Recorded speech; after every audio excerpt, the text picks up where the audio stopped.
From high atop the battlements of Castle Curmudgeon, where we wish a happy first day of Pride Month to all of our many LGBTQIAA2S++ viewers. Did I get the acronym right, or did they add more shit to it in the last 3 hours since I wrote this? Who knows?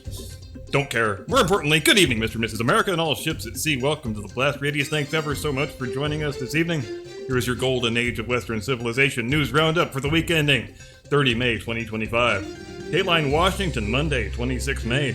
In one of his final acts before taking his chainsaw and riding his electric horse into the sunset like a South African John Wayne, Elon Musk announced this week that owing to the very fine work done by himself and the Department of Government Efficiency, the Social Security Administration has canceled the accounts of 12.3 million recipients who were still actively drawing benefits despite being over 120 years of age. And judging by the fact that there hasn't really been any hue and cry of outrage from the supercentenarian community, I think it's probably pretty safe to conclude that all 12.3 million of said recipients are indeed either dead or fictional characters, or some combination of the two.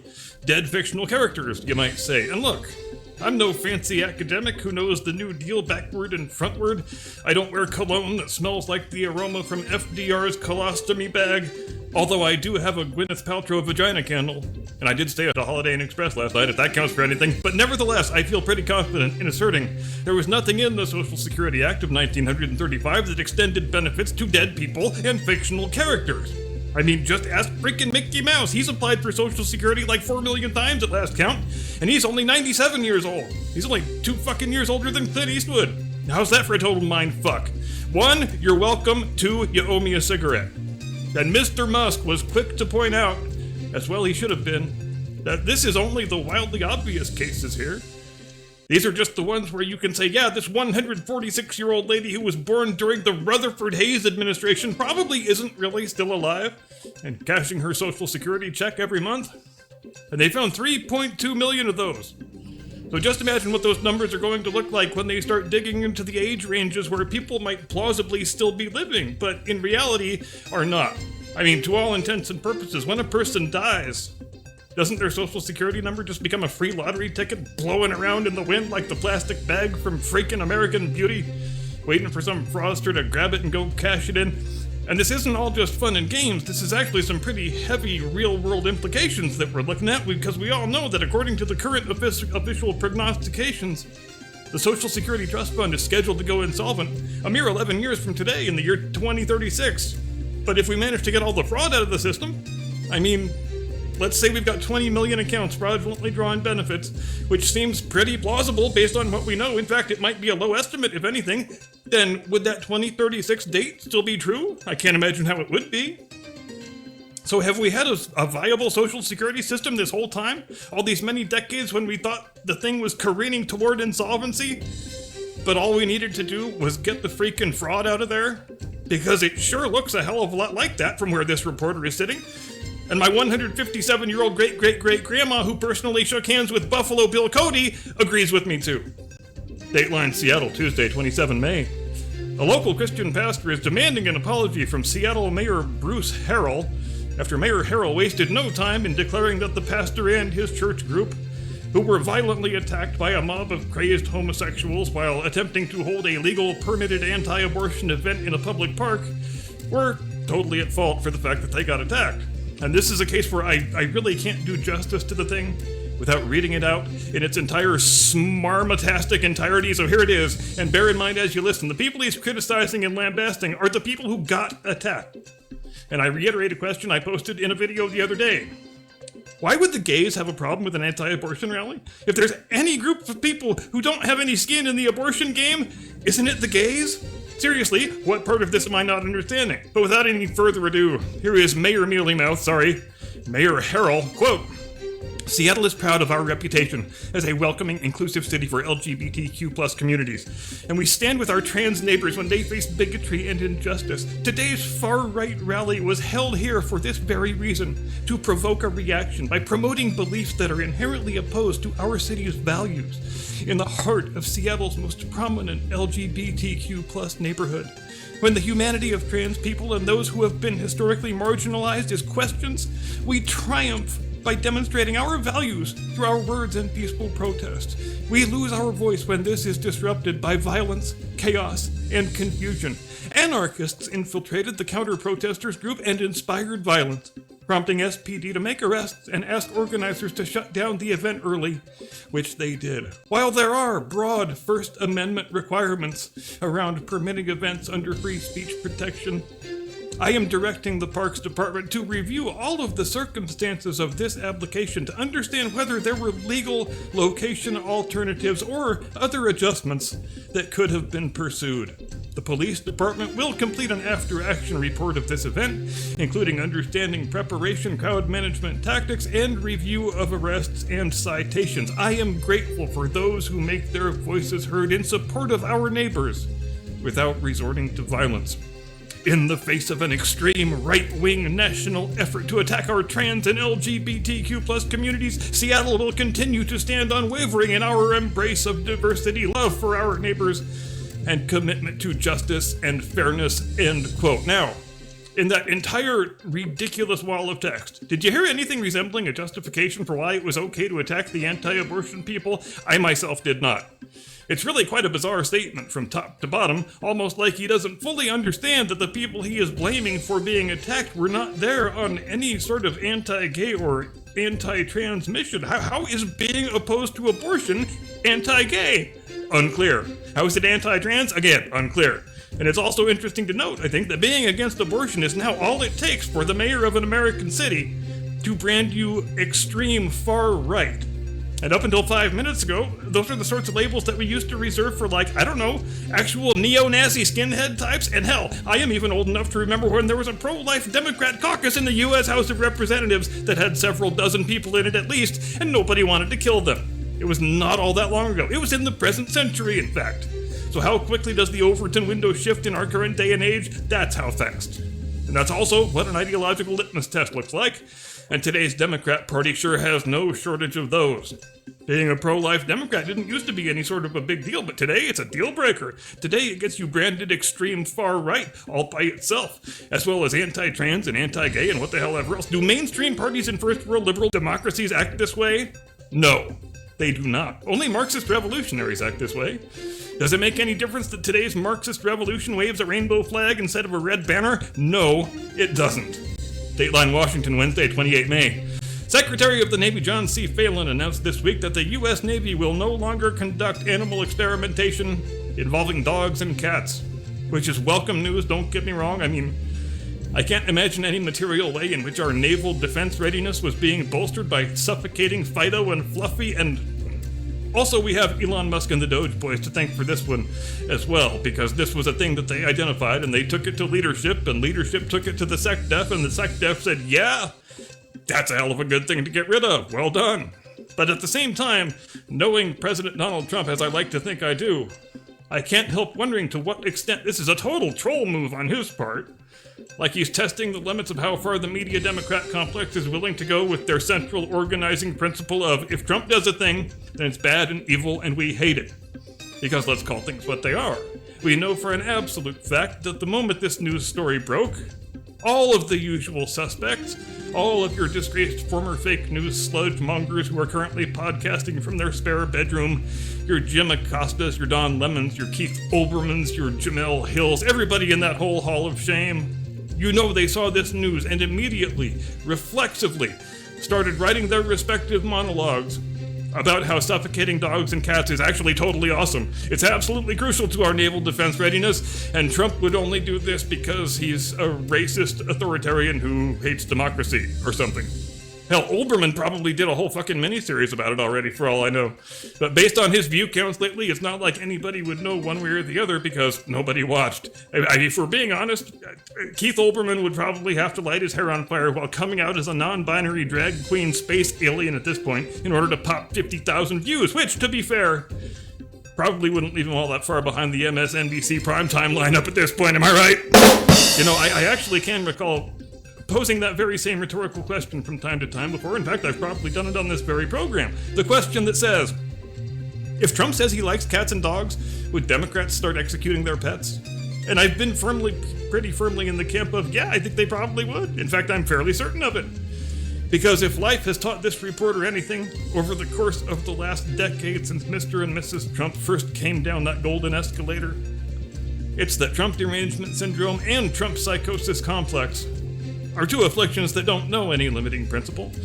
And I'm glad for my part that weird, creepy, pointless animal experimentation has been a particular focus of DOJ's cost-cutting efforts. In fact, this thing with the Navy Department is just the latest chapter in a series of cancellations that began back in March. And you want to hear about some of the stuff that the National Institutes of Health were doing with Fido and Fluffy?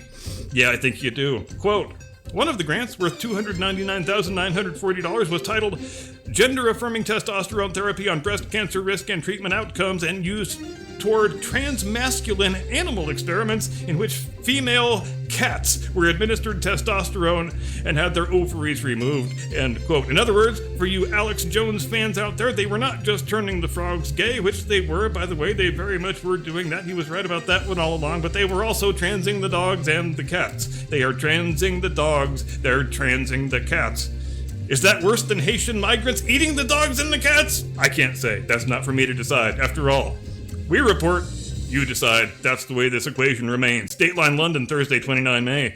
In this week's UK comedy update, Christ, I guess there's a lot we need to get to. We saw His Britannic Majesty King Charles III give a land acknowledgement in Canada. And just, my God, there aren't enough hours in all the news roundups in all the world to properly unwrap all the layers in that onion of irony, so let's table King Chuck the Cuck for the time being and check in with our good friend Prime Minister Sir Keir Starmer, as we seem to do pretty much every week lately, because he always seems to have pretty disastrous weeks that provide fairly ample fodder for comedy shows just like the one you're currently watching. And as bad as last week was for our man Sir Keir, this week was rather markedly worse, it has to be said. And you know why? Because it looks like Sir Keir and the Stormtroopers have now lost the services of their most faithful fellow travelers, the fake news media. The woke BBC has turned on the government in about 2 seconds this week after the news, which you heard first on last week's roundup, that Sir Keir has fallen on his proverbial sword and given a big old mea culpa or an ussa culpa, whatever the hell it was, whatever the case may be, about how maybe open borders and mass migration weren't the absolute best thing in the world, and maybe it has wrecked our culture to a large degree, and maybe it hasn't really produced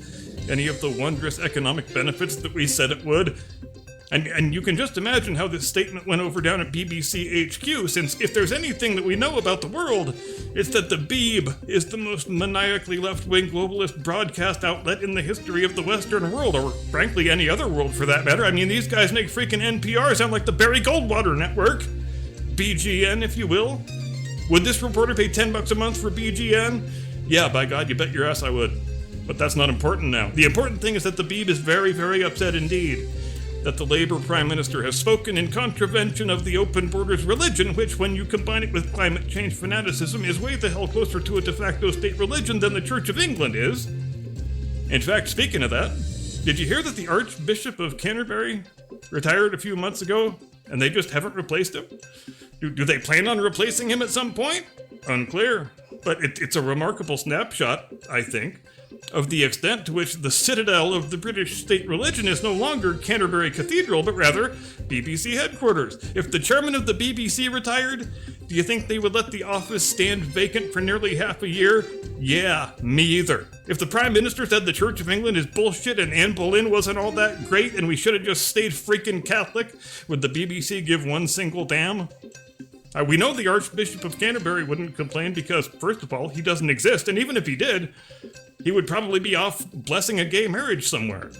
And I know it's a difficult thing for Americans to grasp, but you have to bear in mind, over there the church and the broadcaster are both organs of the central government. You have to buy a television license each year to finance the operations of the BBC, which is basically, as a practical matter, paying your tithing fee to the actual state religion. But as for our friend Sir Keir, whom we may not have to call Prime Minister all that much longer, as it was, even with the Beeb still on his side, his polling numbers were pretty firmly down the commode.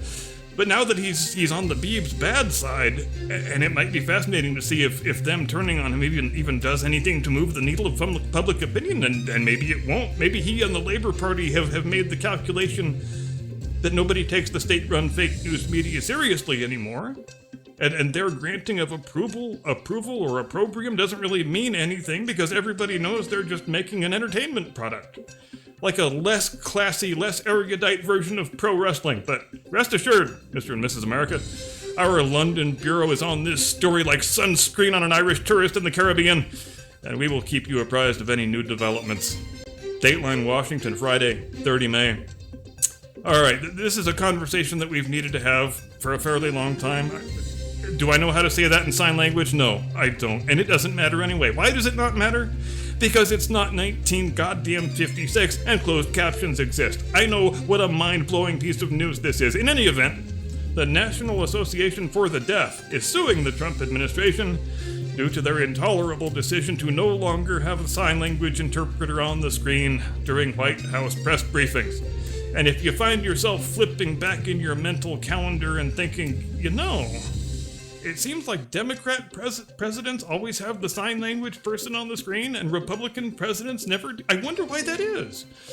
Well, that's not an accident, because that's actually the way it's gone since well before this century began. And why is that? Well, it's called pandering to an intersectional advocacy group, which, as you may have heard, the Democrats tend to be much more able practitioners of than the Republicans. But I did think it was fascinating over the course of the 4 years of the Biden administration just how many sign language interpreters they managed to get through. Like, it was faster than Chris Christie and Jerry Nadler could get through the world's last box of jelly donuts. It was really quite amazing, and I think I'm probably not the only one who remembers the looks of terror and desperation and sometimes near suicidal despair on the faces of those sign language interpreters as they tried their very level best to figure out what words the president was trying to make come out of his face hole.